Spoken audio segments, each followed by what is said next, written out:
power of 5. This is power 5. Okay, 2 into 10 to the power of 5 Newton per mm square. Determine the stress, strain, and elongation of the rod. So we'll go to the solution. First of all, we'll write the given data. Okay, so what is the length he has given? The length he has given as 150 centimeters. Okay, 150 centimeters, or you can write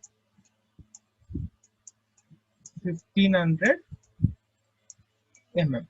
Okay, next one, the diameter of the rod D. The diameter of the rod is nothing but 2 centimeters or 20 mm. Okay, 2 centimeters or 20 mm.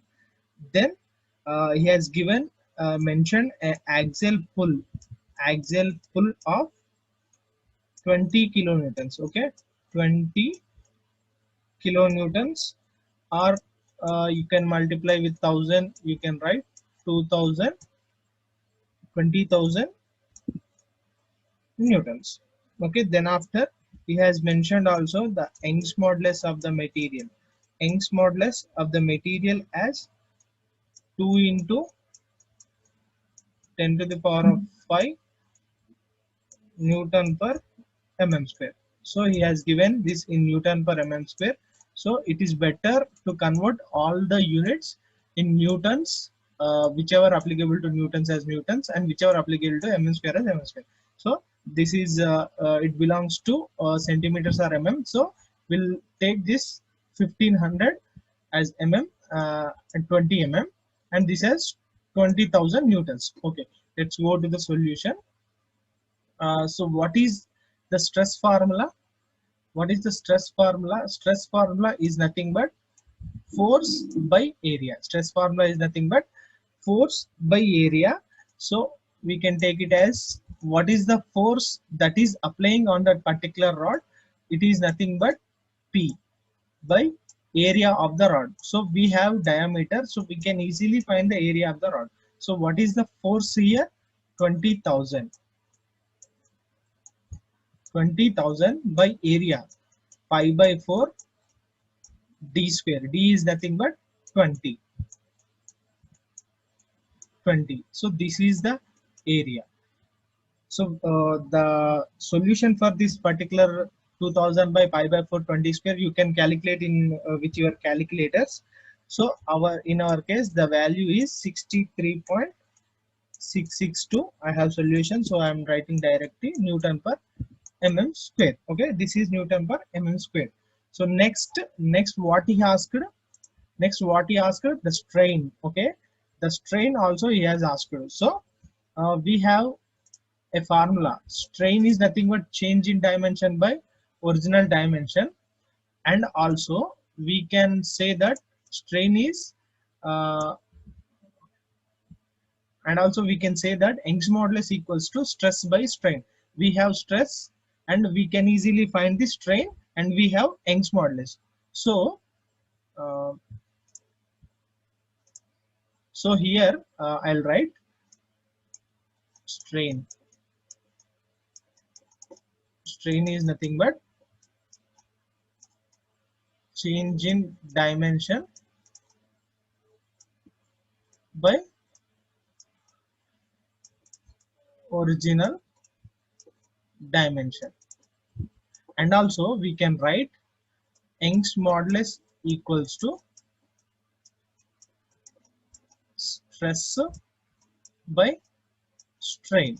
Okay, Young's modulus equals to, within elastic limit, Young's modulus equals to stress by strain. Okay, so we have stress, we have Young's modulus, so we can easily find the strain. So if you give symbol to this as sigma, and for this is something called epsilon, and this is E. This is epsilon and this is E. Okay, so here epsilon equals to,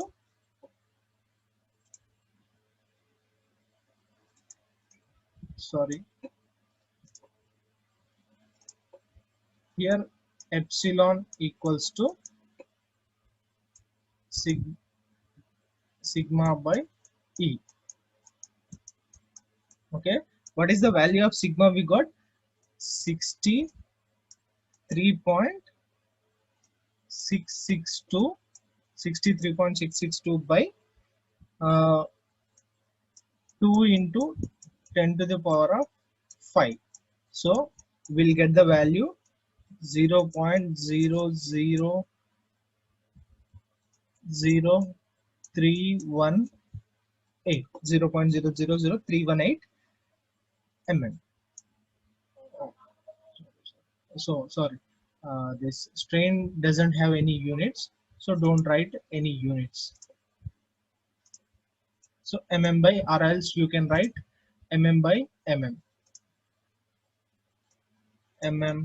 by okay. This is also will get cancelled these units.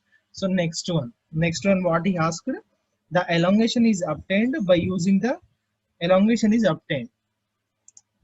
So the elongation of the rod.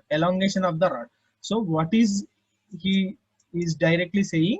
The change in dimension by applying that stress, the changed in dimension of that particular rod by applying this 200 or something, what is that load, 20 kilonewtons of load. By applying this 20 kilonewtons of load, what is the change in diameter or change in dimension of that particular rod? So here we can we have strain also now, so we have original dimension, so we can easily write this change in dimension. So I'll write here strain equal to change in diameter by original diameter. So change in diameter equals to strain epsilon into d. So what is our epsilon? Epsilon we got as 0.0003118 and d as 150 mm. Okay, the change in dimension is now 0.477 centimeters. So this concludes our problem. Our the what were the required answers? The stress and the epsilon and the change in dimension. So all these three we have found. All these three we have found as 63.6, and this is this one, and this is this one. Okay, so this is how you need to write the, or so you need to solve the problem.